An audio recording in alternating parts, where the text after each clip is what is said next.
Welcome to this edition of Qatsyr Harvest, our continuing presentation of the Shabuw'ah ingathering of the Covenant family. I am your host, Craig Wynn, and this is the Iowa blog. This is part 26 of those programs. We have been taking a detour of sorts to clear away some rubbish so that it is easier for God's people to recognize the relevance of Shabuw'ah. And the only way really to do that is to clear away the lies that have been, propagated regarding it. And it does me no pleasure to have to ridicule Christianity. And the reason for that is I once was one. If you go back into my teens and 20s, I was not only a Christian, I was the youngest ruling elder in the history of the Presbyterian Church. I was an evangelist. I taught Bible studies. I had it up to here. And then one day I began to ask questions that no one could answer. And those questions drove me to realize that since no one could answer them, and I realized that no one could answer them because there were no answers for them, that it was foolish for me to believe something that was obviously untrue. And so I renounced Christianity, and for a while I was an agnostic. I still sensed there had to be a God, but obviously God was not revealing himself through Christianity. And it was during this time that the actual God introduced himself to me. And he asked me to do a favor for him, which seemed a bit much for him to ask, since I didn't even know his name and we had never talked before. And the thing he was asking, his ask, if you will, was that I do something no one has ever survived before, which is to expose and condemn Islam. And it's interesting that he would ask me to do that, since he has very little to say about Islam in the Torah, prophets, and Psalms. He speaks of its effect very negatively, but he has very little to say about it. And he has an enormous amount to say about Christianity, all to repudiate it. And so it was always curious as to why he would ask me to begin our relationship by excoriating a religion that kills anyone who speaks ill of it. Telling the truth about Islam is never an alibi. And I eventually came to understand why he wanted me to begin there, which is that a message for God's people doesn't do God's people any good if they're all dead. And Islam was conceived first and foremost to kill Jews. And so it was important that I earn the right to speak to Yisrael and Yehudim by risking my life to save them from their mortal enemy, Islam. Jews are a tough crowd, and it takes a lot to earn credibility. And so I wrote a book called Tea with Terrorists about my meeting with Al-Qaeda and Hezbollah and Hamas some 22 years ago. And I have subsequently upgraded that series into the books called Goddamn Religion. You'll see them over here behind my left shoulder. They stand about this tall just on their spines. 4,200 pages, 5 volumes that expose and condemn everything there is to know about Muhammad and Allah, the Quran, Hadith, and Islam's formation, as well as Islam's motivation to hunt and kill Jews. In so doing, I not only was able to successfully defend Israel, at least all who will listen, from their most devoted and mortal enemy, I was able to earn credibility by risking my life. I've had thousands of death threats for having done so. And credibility, as I say, with Yisrael is important. But number 3, I learned who the God of religion is. And I learned something very unique about religion, which is that there's this myth that Satan wants to be worshipped as Satan. And so you would go to a satanic cult if you wanted to worship Satan, but that's not at all correct. Satan hates being known as Satan. Satan means the adversary. Satan doesn't want to be the adversary. He wants to be God. And therefore, you'll never find Satan at a seance. Oh, you want to find Satan? Go into a church. Go into a synagogue. Go into a mosque. Go into a temple. He is the God of religion. He is the Lord. And so coming to know how Satan represents himself, and it's exceedingly obvious in Islam. And in Islam, it is apparent for even the casual reader that Allah is modeled after Satan. He spends all of his time in hell. He is sadistic. He is committed to all sorts of horrendous tortures for everyone who does not surrender and submit to him. His most repeated order in the Quran is that you must die killing for me. He wants nothing but slaves. There's no free will. It's simply submit. He endorses all manner of horrific behaviors. His lone prophet was a mass murderer, terrorist, rapist, pedophile, incestuous, sadistic psychopath, very much like Allah himself. And so in Islam, once you study it, first of all, you sharpen your skills so that you know how to effectively repudiate a religion, which is by excoriating its religious text, which is what I did. I took the Quran, reordered it chronologically, set it into the context of Muhammad's life, using the Hadith, and that's why those volumes are so long. They cover everything there is to know, from camels to fleas, when it comes to Islam. And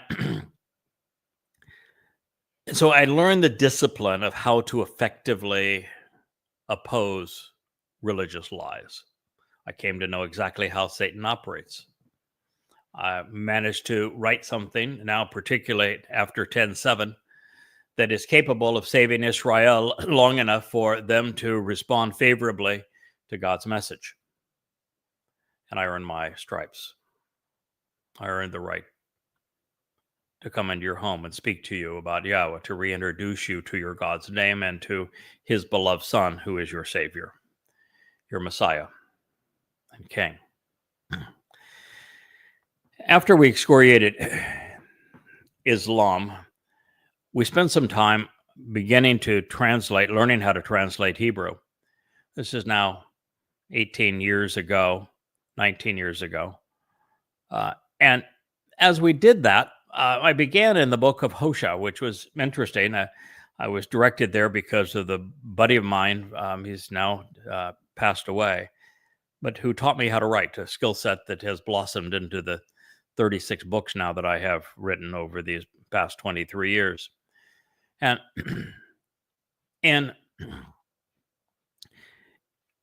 us going down this course of him handing me his book, which he didn't even have titled, and it was about prophecy. And I said, hey, why don't you call it Future History? And he started with that title, changed it, I think, over time. And his first analysis was the book of Hosea, and he asked me to review the translations and read it and let me know what I thought, and to edit it and give him some insights into it. And well, I did, and except my review of it was longer than what he had written, typical Craig style. And in doing it, what I learned is that you have to be really careful if you're going to do a translation of Yahweh's testimony. You need to use many sources, and folks like my friend love to pull the old Strong's Concordance off the shelf because it was so consistent with Christianity. It was written to explain the translations in the King James Bible, and so it gives Christians what they want to see. And I quickly learned, boy, you better not rely on one concordance or dictionary if you want to learn Hebrew, and that there's a lot more to it than just the words themselves, and you have to go beyond the words and beyond the diacritical markings of the Masoretes, because They didn't create the diacritical marking so the words could be pronounced because there were already 5 vowels. They did it to change the meaning of the words. And then you learn that about this time is when the first books on the Dead Sea Scrolls were just being published. And now we had a really old manuscript that went 1,500 years back further in time, closer not only to the conception of these texts, because they were just a few miles from Jerusalem where they were found, some 20, but they were also, 1,500 years older than the Masoretic text. And I began to render translations based upon it. And then I learned about, Yahweh's grammar and the moods, the stems, the conjugations. And it began a love affair with this process. And when you start with Hosea, you learn that, wait a minute, Yahweh just laid out a timeline from his divorcing his children to the time that they will be his family again, from the time that he is no longer married to them to the time that, his son is going to marry Israel. And it lays out the fact that Israel has been harmed all of these years because they have ignored Yahweh's Torah. And here they claim to be Torah observant, and you find out, wait a minute, what they're calling the Torah isn't the Torah at all. It's the Talmud. And so it was a marvelous place to begin because it is the place of separation, the place where I learned the concept of azab, where God is separating himself from his people and damning religion. And shortly after that, as I began to translate the book of Bereshith, I was encouraged by a good friend of mine who's become a really good friend again. We had a bit of a separation over a very troublesome woman who drove a wedge between us, but she's now silenced and off in our own little world. And we've resumed our relationship. And this man named appropriately Dode, beloved, from New Zealand, said, I think it's really important that you deal with the book of Galatians, because radio pastors here are saying that Paul was authorized to negate the Torah. So how can Yahweh say the Torah is forever and that we should never add to it or take away from it? And you've got Paul claiming to speak for God, and he is attacking it. And the Christians are saying that he was right to do so. Is that possible? They're citing the book of Galatians. And so I found myself learning Greek after I had learned to translate Hebrew. And I translated the entire book of Galatians. And as I was into it and trying to explain it, you come to a place where evidence and reason don't let you go any further. Paul writes that the covenant was with Hagar and was about slavery, as opposed to being with Abraham and Sarah, with Yishak, and about life in the covenant. And you read what Paul wrote, and you said, well, it's so obviously untrue. It's the opposite of what's true. This man cannot be speaking for God and to say the exact opposite of what God said. So then I began to check Paul's citations where he uses a passage from the Torah prophets or Psalms to validate his peculiar position. Then the positions are always the opposite of God's. And what I found is 100% of the time, he misquoted the passage. He took it out of context. He truncated it so that only the part that he wanted was cited. And the way that he presents it completely misrepresents what God was saying. And he did it 100% of the time. There isn't a single passage that Paul quotes in context or correctly or uses the way that God intended it when you read it in context and state it accurately. And then you realize there is a 0% possibility that God inspired a man to lie about him and to contradict him and to misquote him. Zero. I mean, at that point, you have to know that Christianity is a pile of lies, or you're just ignorant and irrational, and you're going to believe it because it makes you feel good. That's where I was. And so I ended up writing a book called Questioning Paul, and that book became 3 books. And my most recent pass through it is now called Twistianity, and it's 5 volumes long, and it excoriates the religion of Christianity. It just tears it up and spits it out. Not because I find pleasure in doing so, but because, and not even to try to save Christians from it. I realize you cannot reason with a religious person. Evidence and reason, even if the statement comes from God himself, the religious don't give a damn. They would much rather impugn the character of the person that is citing God and telling them the truth than they would try to come up with an argument. They have no argument. And so I'm not trying to save Christians. I didn't write Goddamn Religion to save Muslims. They can't be saved. I wrote them, just as I said, with Goddamn Religion to save Israel and Jews from Muslims. Now, in Christianity, Christians are no longer hunting down and killing Jews. Very few of them do. For about 1,600 years, they did. For 1,600 years, the Roman Catholic Church demonized and dehumanized Jews and put them into to shuttles and gave them no rights and was murderous towards them. And ultimately was that climate throughout Europe of the Roman Catholic Church and the Holy Roman Empire that created the Third Reich, where Jews were slaughtered in the millions, with Pope Pius XII endorsing the Holocaust and Adolf Hitler. And so, while that is the history of Christianity, and it probably caused greater harm to Jews than all religions combined, it isn't the most deadly today.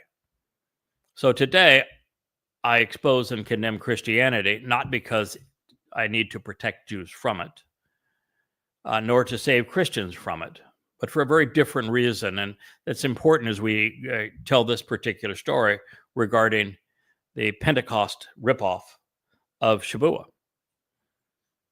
And that is that Paul's and Peter's rubbish, their religious shenanigan, their counterfeit was of Dode.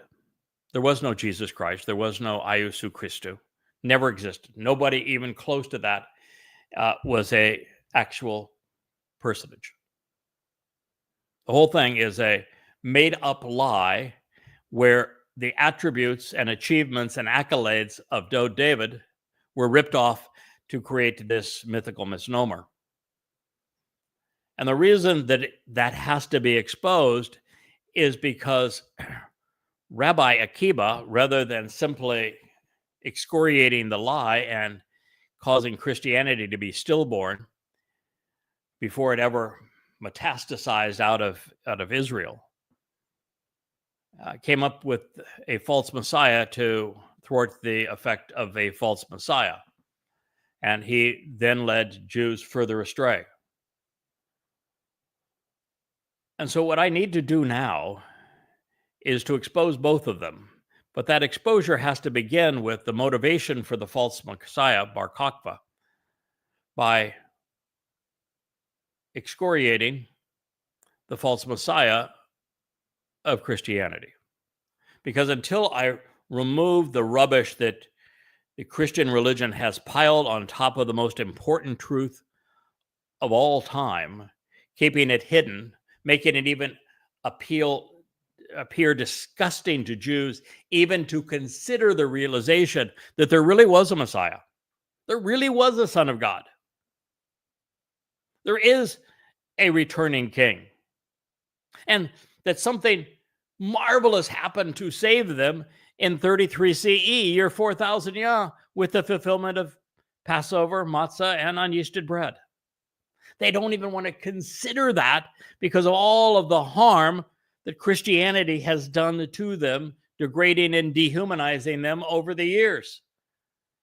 And then they're burnt by, of course, Rabbi Akiva is the founder of Rabbinic Judaism, and he caused the diaspora and the renaming of the land of Judea into Philistia by the lie that he perpetrated with his false Messiah. They don't even want to go a million miles from here.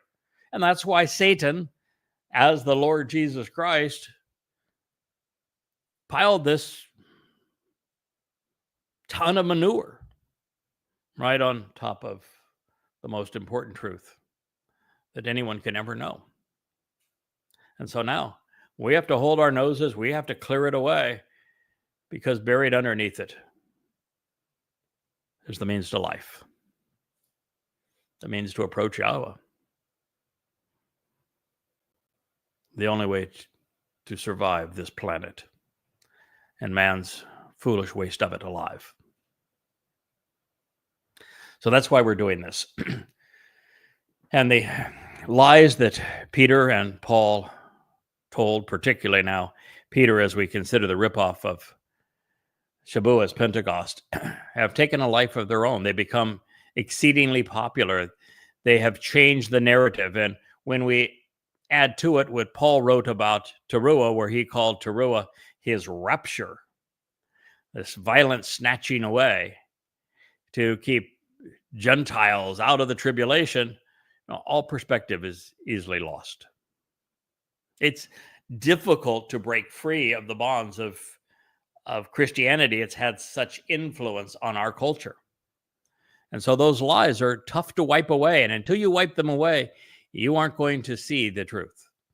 You aren't going to be able to grasp it or capitalize upon it. So the bottom line here and the moral of the story is that the Christian New Testament is wrong about Pesach, Matzah, and Bikurim, and it is wrong about Shabuw'ah. It is also wrong about Teruah, and it, of course, is clueless as it relates to Kippurim and Sukkah. It's wrong about Yahweh. It's wrong about Moshe. It's wrong about Dod. It's wrong about the Torah, the Berith, Yisrael, everything. But Christians were not alone in their malfeasance. The reason they were able to foist their counterfeit Christ and replacement holidays of Good Friday, Easter Sunday, Pentecost, Halloween, and Christmas on an unsuspecting world is because rabbis were preoccupied perpetrating a plot of their own. Liars lie, and they pile lies on top of lies, and they fought each other with lies, and it just created a bigger and bigger mess. Now, Peter would claim that the Pentecost was foretold in its fulfillment in the prophet Joel. But Joel's prophecy is spectacular, and it confirms many things that are, well, essential insights to understand how the world will digress over these next 8.5 years as we approach, well, the Shabuw'ah, then Teruah, Kippurim, and Sukkah.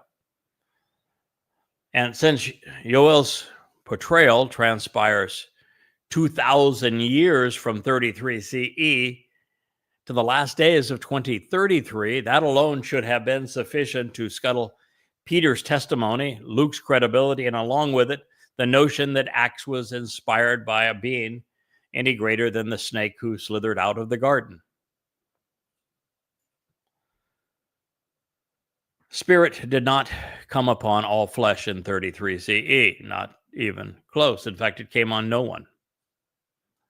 On 33 CE, it left someone, but it didn't come on anyone. There were no new prophets inspired either, something that would remain true from Malachi to Eliah's return in 2030. And not so coincidentally, the fourth and final chapter of Malachi, my messenger, Malachi, focuses on Eliah's return to help cultivate the Teruah Lakat, and then to orchestrate the events transpiring the following morning, pursuant to the cleansing effect of the Adamah Parah and that sacrifice. All things that we will consider as we delve deeper into what Shabuw'ah and Teruah foretell.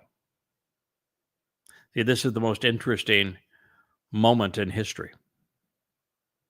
And we have a ringside seat. I just want more of you on this side of eternity, not on the other. On this day in 4000 Yah, 33 CE, and for all but a few years shy of the 2000, which would transpire after it, there were no wonders in the heavens or signs on the earth beneath.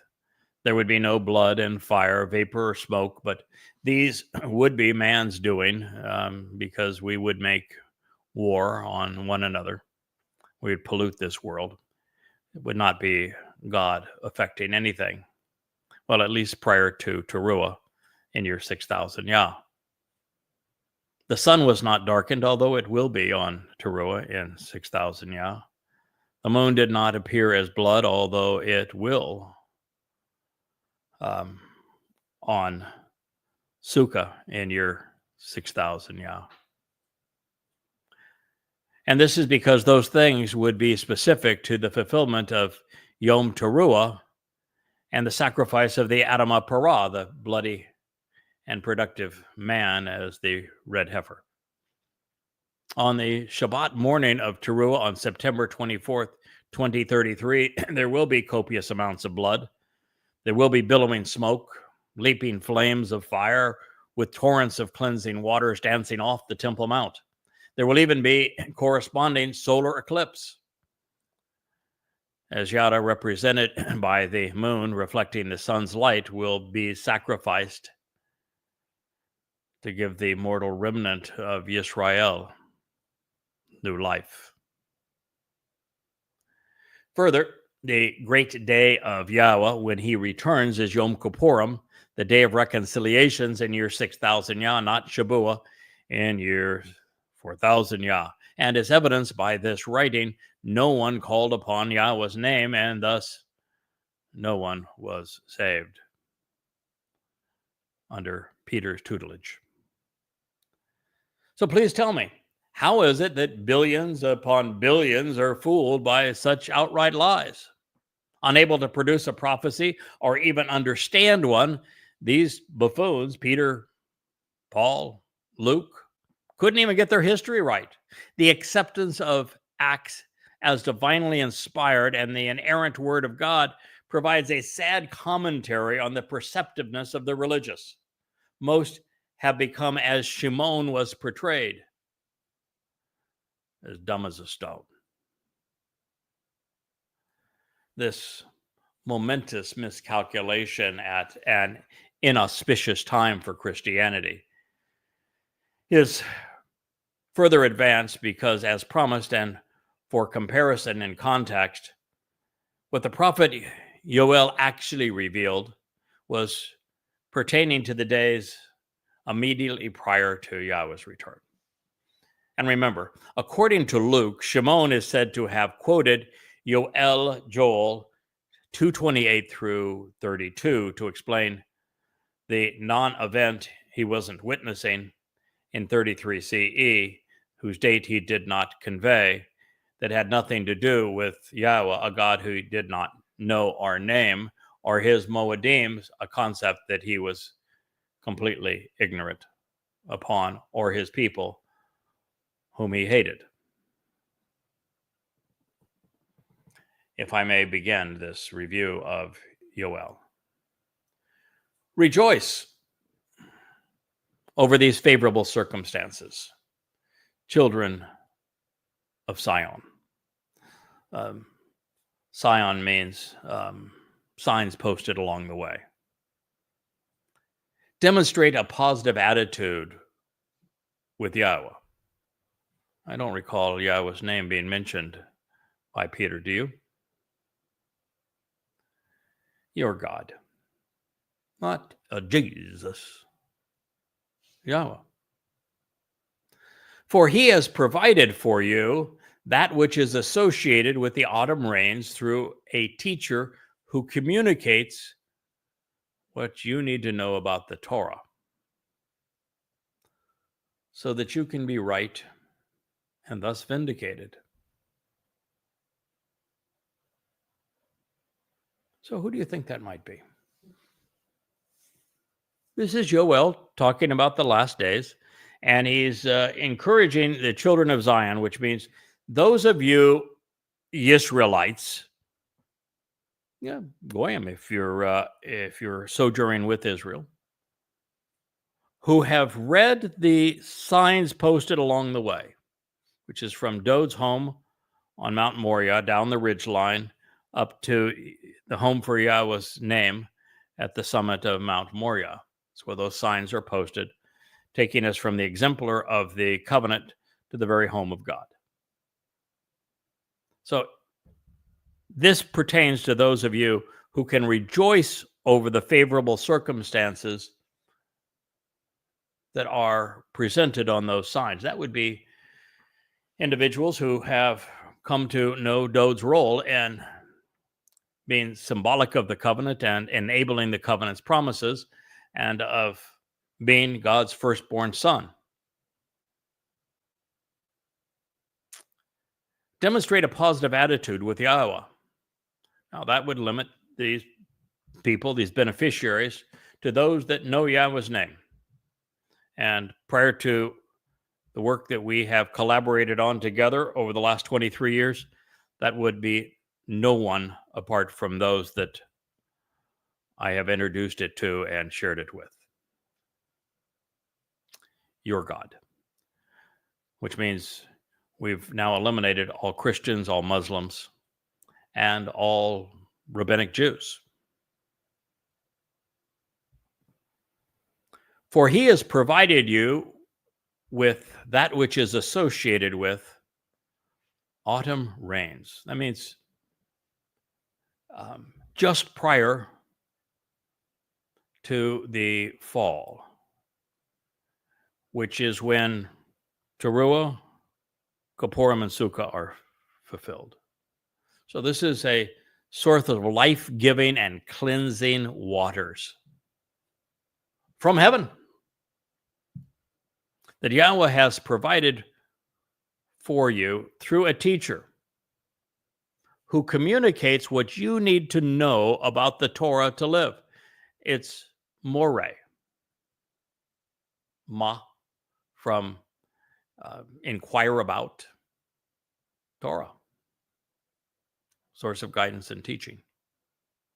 Now, I think up to this point, you could count on those who have fulfilled that role on one finger.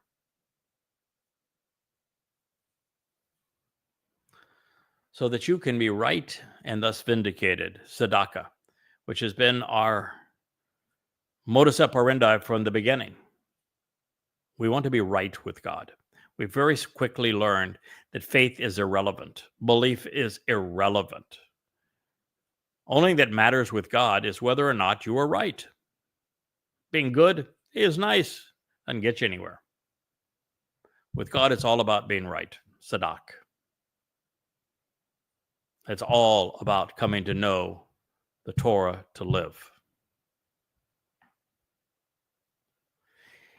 He has brought down for you an abundant shower of guidance and instruction, pouring out what you should be contemplating regarding the Torah teaching and directions, communicating as a teacher what you need to know. Moriah, again. When was the first time that you heard that Torah doesn't mean law? It's a source of direction and teaching, guidance and direction. About being gleaned and growing thereafter, Malkush, which is our mission now, which is to point you in the direction of the upcoming Shabuw'ah harvest, which is the purpose of these series of programs, so that you can capitalize upon it. and then Teruah after that. As was intended from the beginning, returning to where it all began. This has been God's plan from the beginning. It's why in the fourth day of creation, Yahweh introduces us to the concept of a greater and lesser light that he was extremely pleased with. And with the greater and lesser light serving as signs of the Moedim, so that you would know the timing of God's fulfillment of Pesach, Matzah, B'Kodim, Shabuw'ah, Teruah, Kippurim, and Sukkah. And it was Dod that gave us the timing and fulfilling of Pesach, Matzah, and B'Kodim, and then indirectly, by the reference to 7 years to Shabuw'ah, and I've taken it from there and provided you with the following timeline. And it is the greater and lesser light that will fulfill the Moed Mikre. And we have also done something that, no one other than Yahweh's prophets have done, which is tell you explicitly that the reason the story was told in such detail about Gan Eden and life in it is because that's where we're returning. Sukkah is a return to Gan Eden, the Garden of Great Joy. So we get to camp out with our Father and his Son, returning us to where we all began. Yoel, Yahweh's God, Joel 2:23. Now, to interrupt for a moment, the prophet's name is sufficient to prove that Peter was wrong and that I'm right. It means Yahweh is God, not Jesus. Also, should you be curious, the upcoming Shabuw'ah harvest is the favorable outcome worth celebrating. It is orchestrated by today's Torah teacher and directed towards the Bnei Sion, those who have become Yahweh's children by reading the signs posted along the way. God's name is Yahweh. That will never change. He alone is God, and you are reading and listening to the gift he has provided. Yada, as Yahweh's chosen implement, has abundantly communicated what you need to know about the Torah, to be right about Yahweh, to be vindicated, and to participate in this joyous upcoming harvest. And fortunately, through this collaboration, the prophet reveals the threshing floors will be filled with pure grain, as the most radiant children bar, and fresh new wine, sweeter with less fermentation, will overflow, and presses and vats will also overflow with olive oil. 2:24. Obviously, Yahweh has a sense of humor here. After assuring the Zeroah and his co-workers cultivating the Shabuw'ah harvest that we will prevail and that the threshing floors will be filled with new grain, that's reassuring. God mocks Peter's diatribe by stating that the presses and the vats will overflow with sweet wine. That's because Peter decided that's how he would shame the Jews in his statement. Well, have they been drinking sweet wine? No, not sweet wine. It's too early in the day. God's just mocking them. And beyond taking a well-deserved shot at the devil's advocate, Yahweh reminds us that his harvests are comprised of three things: grain, grapes, olives. And in this example, grain is harvested during B'Kodim and Shabuw'ah.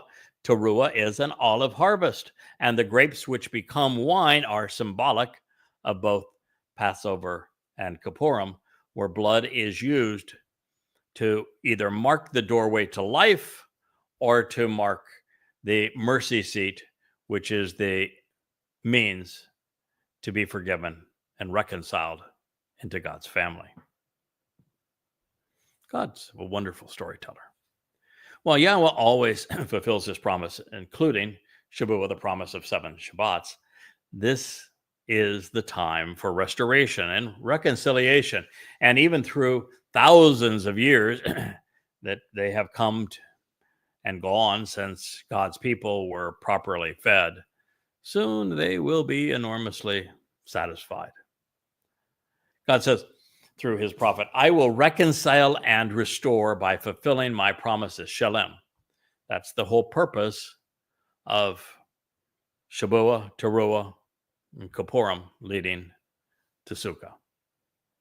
I will reconcile and restore by fulfilling my promises on your behalf. The years which suddenly disappeared and were devoured. Yoel 2:25, and so many were. From the time that Yahweh inspired his Torah to the time of Dod, very little occurred which was good in Israel. And from the time of Dod through Dod's return to fulfill Passover, unyeasted bread, and matzah, very little occurred that was positive in Israel. And between that time and the Shabuw'ah harvest and our pronunciation and announcement of it, very little good has happened in Israel. The years were devoured. Thousands of years eaten away. Nonetheless, God is better than his people, and he has not given up on them, even though that would be a reasonable response to how bad they have been to him. He's going to reconcile and restore his relationship because he made a promise to do so. Then you will be nourished, and you shall be overwhelmingly satisfied, radiating a clear and brilliant light while cheering the name of Yahweh your God, who, for the benefit of the relationship, has acted and will engage marvelously with you. So never again will my people be humiliated or disrespected. Yoel 2:26. Well, now we know for certain we're talking about the end times, because the very religion that Peter orchestrated into being with the mythical birth of his church on the ripoff of Pentecost humiliated and disrespected God's people. And so it is only with the demise of that religion that Yahweh's people will never be humiliated and disrespected again. And Yahweh is not, through this fulfillment, causing people to have a translator app put in their ears so that Babel is somehow understood. He is causing us to do something that is far better. We go from material beings to energy-based spiritual beings, radiating a clear and brilliant light. And rather than promoting a mythical misnomer, Jesus Christ, or a Hashem, or an Adonai, all of the celebrants will be non-religious, because they will be celebrating and cheering the name that Israel doesn't want to say anymore, the name they erased from their lives, the name we are trying so diligently to reintroduce to God's people. Because if you're not cheering the name of Yahweh, you're not included in these people who will go forth in time. All of the people who are left will be overwhelmingly satisfied. They will radiate a clear and brilliant light, and they will celebrate the name of Yahweh your God as a benefit of the relationship, because Yahweh has acted and will engage marvelously with you. So again, my people will never be humiliated and disrespected again. This will occur for a few on Shabuw'ah, for some more on the gleaning of Teruah, and then apart as a result of the second day of Teruah. It's one day, but the morning of Teruah, the 24th of September 2033, will be Eliah that will orchestrate the Adamah Parah. And God will ignite the fire and release the waters. And this will be the time that Yahweh restores his relationship with the mortal remnant of Yisrael. God's people will never be disrespected again. So clearly the covenant has not yet been restored. The day of reconciliation is yet upon us. Jews are being viciously attacked as never before. And it's going to get much worse. They have been attacked and demeaned, really, the entire existence of the Roman Catholic Church. And until the advent of Yada Yahweh, no one was cheering the name of Yahweh, our God. That is to say, Peter was deliberately deceptive, and I am serving up the truth according to the Almighty. So pick your witness carefully. Based upon what Yahweh inspired Yoel to write, we can rightly expect all of this to play out during the decade between 10,723 and 10,733. The most important dates are the 22nd of May, 2026, Shabuw'ah, the 4th of April, 2030, which is when the two witnesses will arrive on Mount Moriah to make the final push to call God's people home. 23rd and 24th of September 2033, the Teruah gleaning and the sacrifice of the Adamah Parah. And then the 2nd and 7th of October 2033, God's return with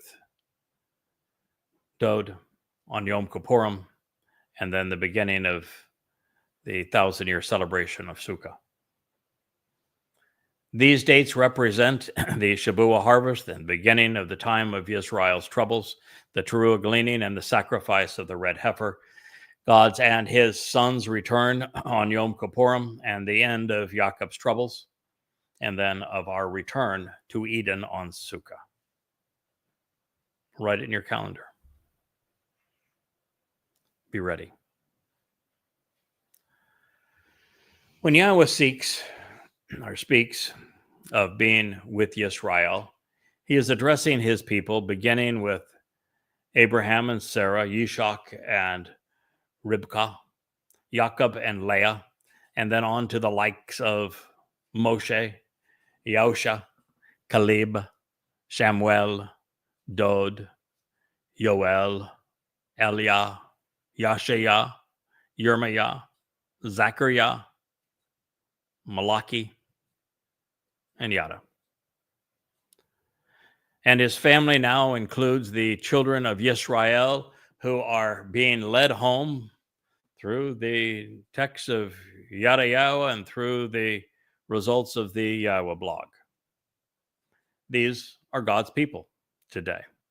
They are Yisrael individuals who engage and endure with God. So here is Joel 2:27. And you will know that I am in the midst of Yisrael.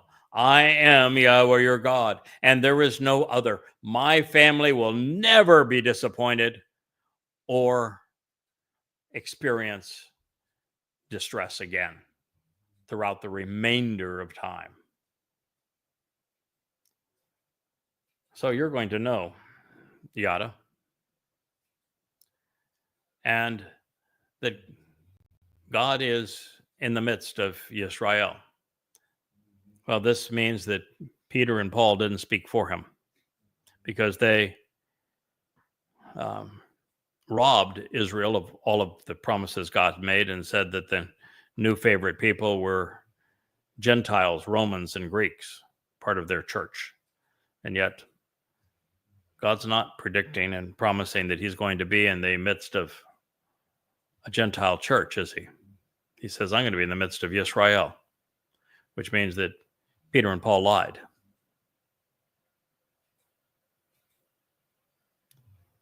I am Yahweh. I'm not Jesus Christ. I'm not Allah. I'm not Hashem. I'm not Adonai. I'm not the Lord. I am Yahweh. If You don't know him as Yahweh, you do not know him, and he does not know you. Yada ki kareb ane Yisrael wa ane Yahweh, Elohim ata, your God. And there is no other. There is only one God. His name is Yahweh. If you have a God by another name, then you might as well be worshiping Santa Claus, the Tooth Fairy, and the Ishtar Bunny, because your God's no more real than they are. My family, and that would be the covenant, will never be disappointed or experience distress again throughout the remainder of time. Clearly, an end times prophecy. And a return of Yahweh to Israel, which negates everything that Peter was proposing about the birth of his Gentile church. Well, this is occurring now in advance of the Shabuw'ah harvest, and it will occur again beginning on the 1st of Abib at the midpoint of the time of Jacob's troubles, as Yada and Elia herald the return of Yisrael before the fulfillment of Teruah and Kippurim. And then, like now, there will be a chorus of voices calling Yehudim out of Babylon and back to Yahweh.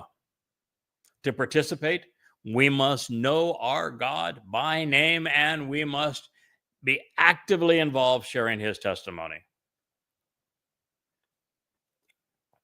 Now, while this introduction to the prophecy decimates Christian credibility, it can't be true and Christianity true. And if it isn't true, Christianity can't be true. Christianity loses either way. You're irrational. Now that you know this, the only way to be a Christian is to be irrational. Lots of irrational people of faith. That means that they have placed their faith in something that is untrue. So while this decimates Christian credibility, particularly the last pronouncement, we have now reached the prophetic nature of the narrative Peter misappropriated and misconstrued to an unfathomable extent. And beyond the fact that nothing in the preamble of his prophecy as addressing this very moment, or any of it had transpired as described, the prophet forecloses on the notion that he was addressing year 4000 Yan, 33 CE, because that day was 2 millennia from the last days.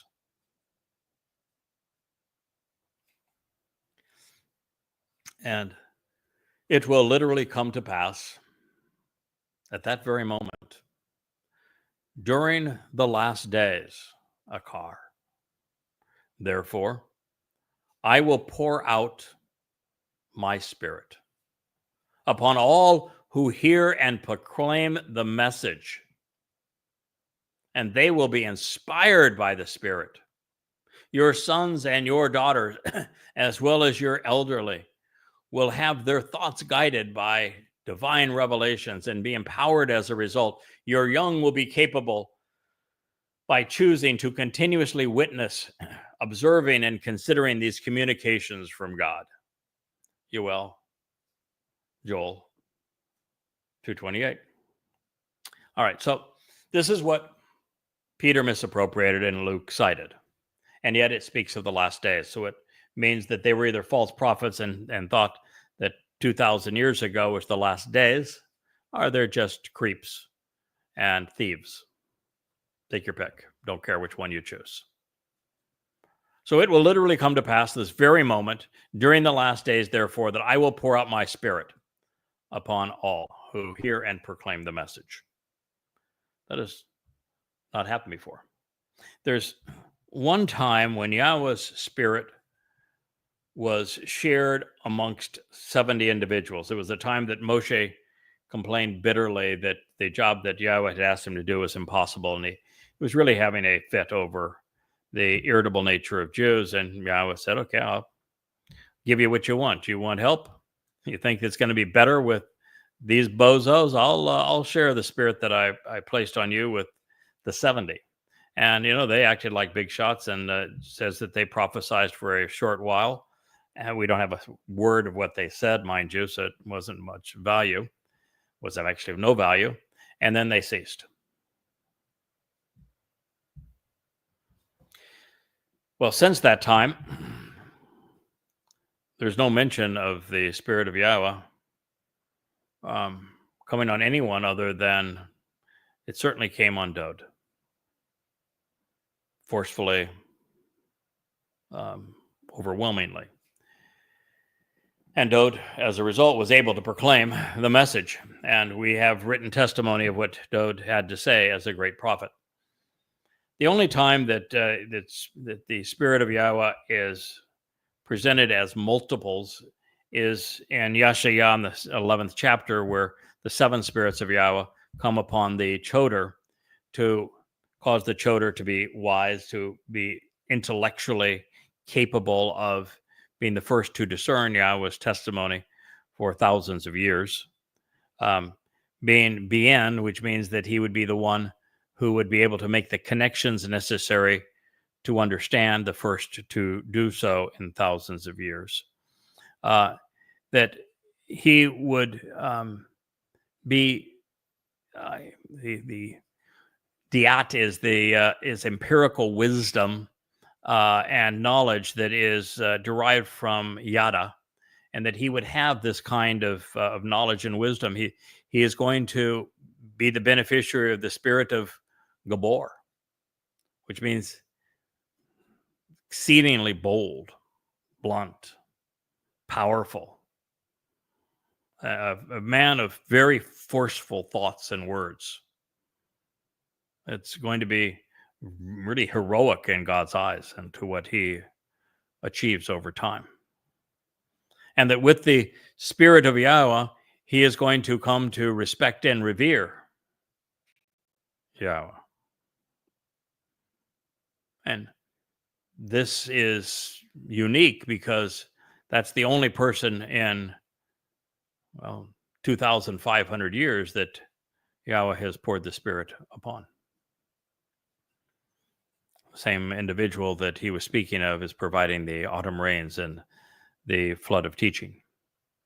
And this, though, coincides, the statement in Yoel coincides to the statement that we find in Zechariah 12, where Yahweh is talking about pouring out his Spirit on Jerusalem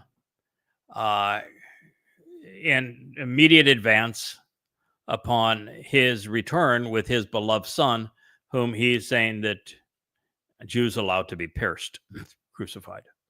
And they're going to weep for his beloved Son, for all they have done to ignore him and to hurt him and to harm him and to disgrace him over these years. So this is the same moment in time that is being discussed. And for the same reason, this will be the first time ever that the Spirit of Yahweh has been poured out on a significant group of people. And with the Spirit, they are going to be able to have their thoughts guided by divine revelations and be empowered as a result.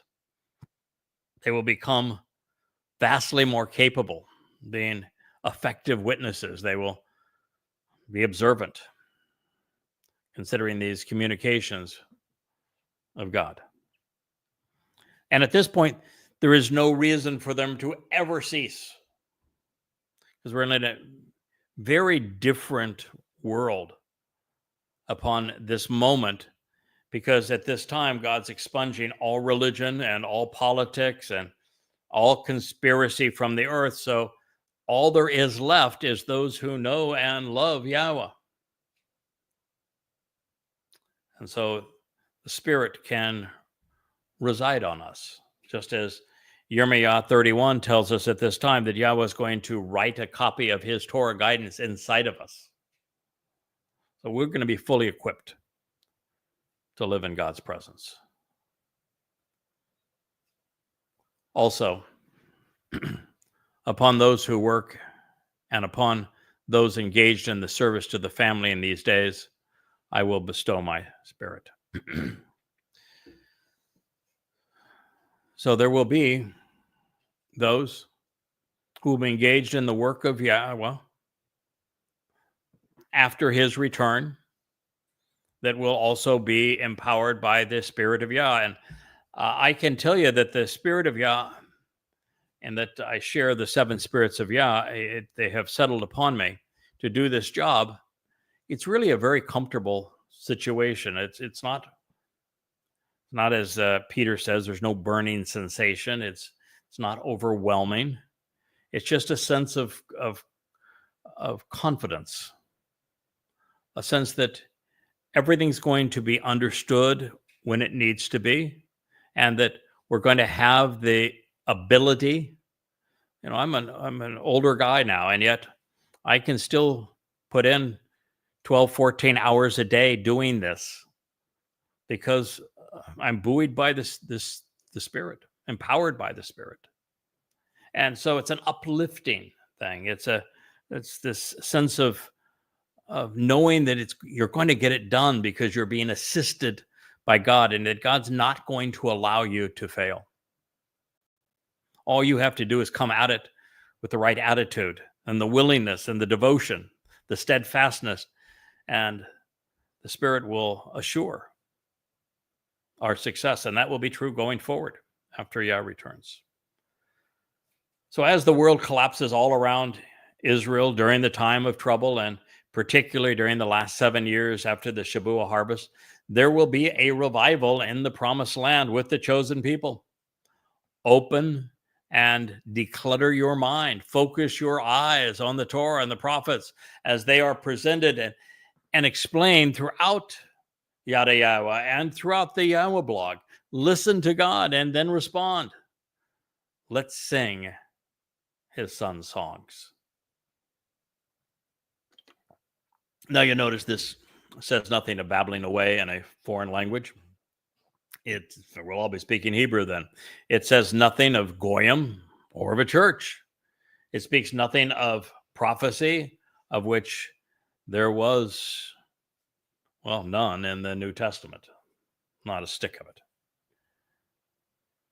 The year spoken of is unique in that there will be signs in the sky with a total solar eclipse on the 1st of Abib, March 31, 2033, marking the first day of the 120th Yobel year of 6,000 Yah. 2 weeks later, as we celebrate Passover on the evening of the 13th and unyeasted bread on the 14th of April 2033, there will be a total lunar eclipse visible in Yisrael. Then on the first day of the 7th month, heralding the Yom Teruah harvest, there will be a second solar eclipse on Friday, September 23rd.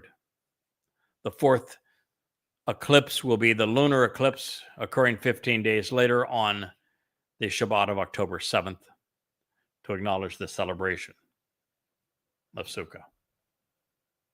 It's a lot of celestial fireworks, isn't it?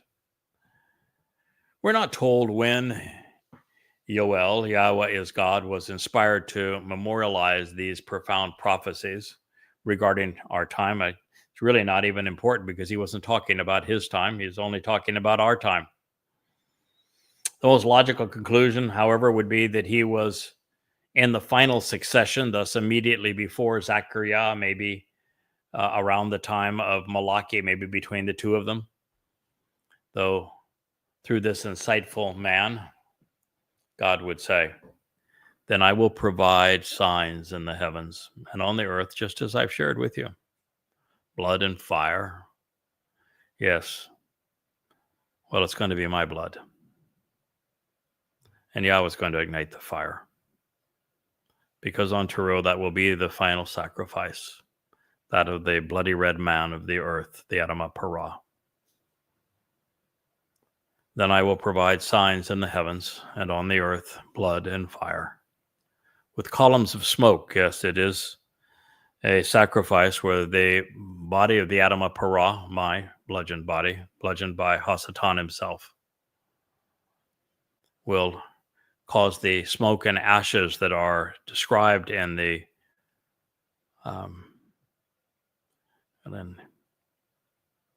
book of Bamidbar, Numbers, pursuant to the sacrifice of the Adamah Parah.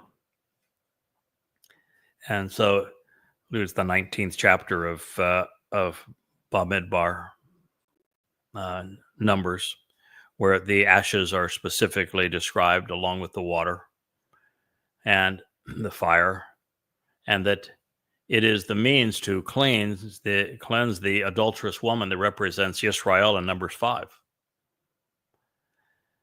And this is specific to the prophecy that enables the homecoming and family reunion with Dod, the great day of Yahweh when he returns. This has to precede it. And so Yahweh is speaking of how he's going to make that possible. He says the sun will become weaker and unreliable, and this darker by being obscured. As I've said, during the sacrifice of the Adamah Parah on a Shabbat, Saturday, the 24th of September 2033, year 6000 Yah, there will be a full solar eclipse. And look it up. I have. You can validate it for yourself. And the moon will be bloody red. There'll be so much smoke in the air. Have you ever seen what the moon looks like when there's a forest fire, for example? Well, this is going to be billowing smoke. And when you look at the moon through billowing smoke, it is red and obscured. And this is all before the vitally important and awe-inspiring day of Yahweh's appearance, Panay Yahweh, as he arrives, and he will arrive on Yom Kippurim. He's just explained the process to you. He's explained exactly what I will be doing for you at this time, because he wants you to know it so you're ready to capitalize. So beyond the 4 eclipses, these additional atmospheric occlusions are possible for a number of reasons, but I think the best explanation is really quite simple. Yahweh's going to ignite the fire under the sacrifice that I have made as the Adamah Parah.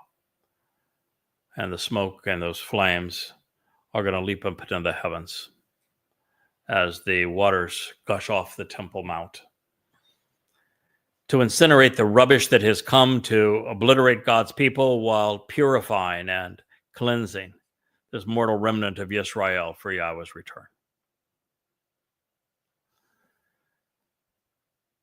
Pointing out the obvious, since these phenomena are heralding Yahweh's arrival, methinks Peter tripped on his forked tongue when he misappropriated the date and prophecy on behalf of himself, his gang, and his counterfeit Messiah, Iesu Christou. While it may be a lot to process at this point, these signs in the heavens and on the earth are Yahweh's doing. He has re-engaged to save his people. The blood which is being shed is, well, my own on this case.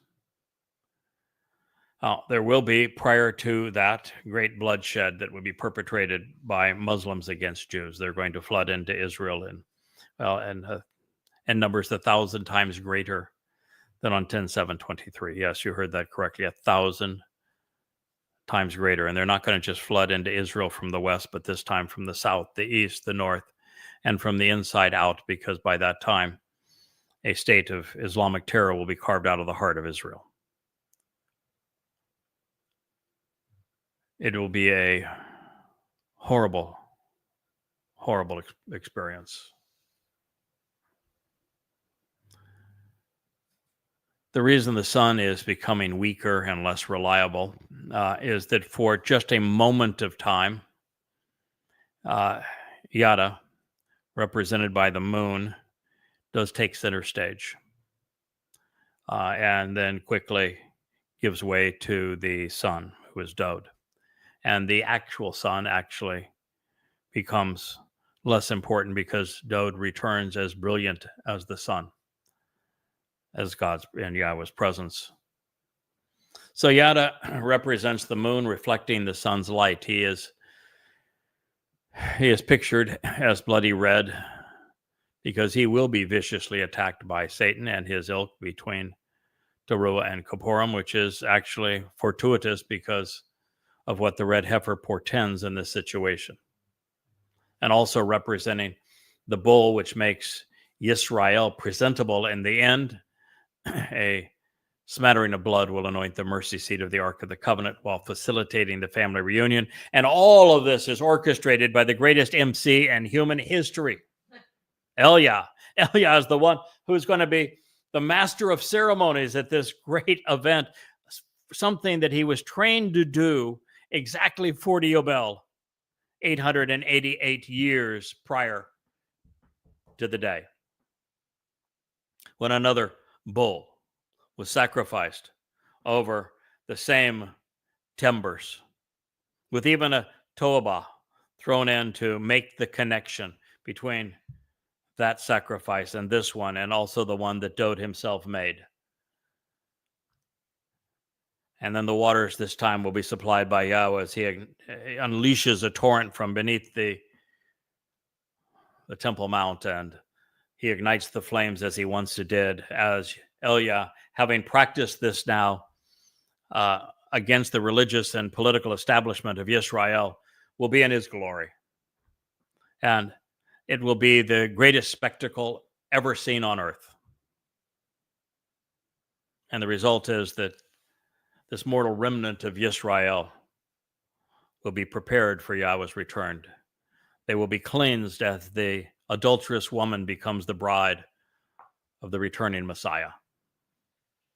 And just the whole scene of it all. And I've seen the whole thing in my mind. It's the only time I can claim that I've actually had a prophetic vision. And I guess Yahweh felt, hey, listen, young man, he always calls me kid. Makes me feel good, actually. Hey, kid, I owe you this one.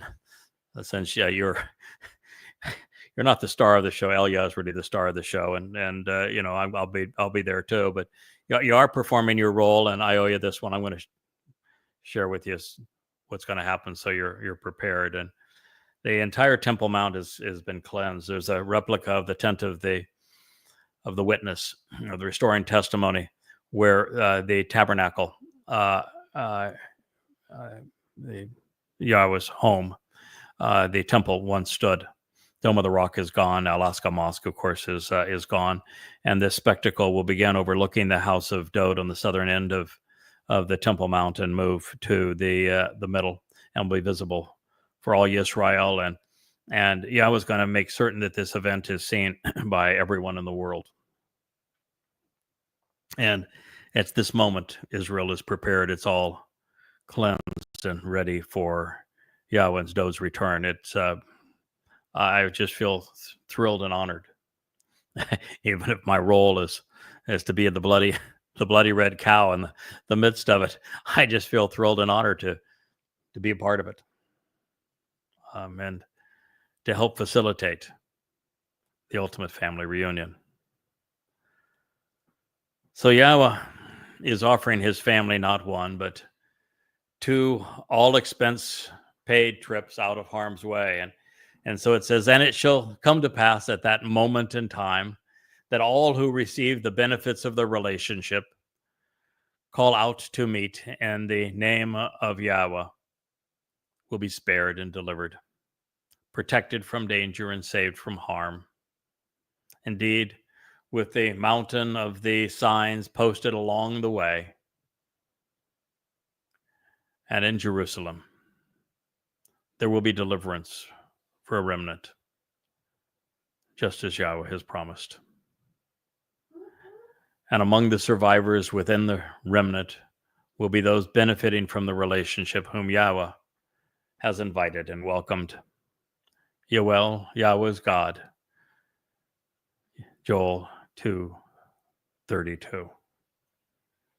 Yahweh has just given us a prophetic word's eye view of what's going to happen on Teruah in 2033,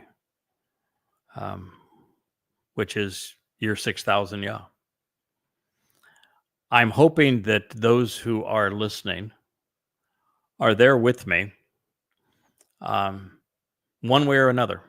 Either you're there with me because you have capitalized upon what we're talking about now and you're part of the Shabuw'ah harvest and you're returning with Yahweh endowed and witnessing this from above. You were a come lately, but still transformed into light on Teruah as the sun sets on the 23rd of September 2033. And there is the Lakat gleaning of Israelites as olives. And you are returning now to witness this. Or you are part of that mortal remnant who has finally embraced Yahweh by name and embraced the realization that his son is your savior and that you, at this very moment in time, are celebrating the relationship. You're receiving the benefits of the relationship. You're calling out to meet in the name of Yahweh, and that you're among those spared, protected from danger, and saved. And that indeed you are with us on the great mountain of Zion and reading those signs posted along the way in Jerusalem, because there will be deliverance for this remnant, just as Yahweh has promised. Yes, there will be survivors amongst the remnant of Israel, all benefiting from the relationship, because Yahweh has invited and welcomed his people home. What a wonderful place for us to end this program, and this the 26th iteration of the Yahweh blog on Qatsyr harvest, with our focus on Shabuw'ah, even though we have concluded with a wonderful presentation from our God on Teruah. Thank you so much for listening. I'm your host, Craig Wynn.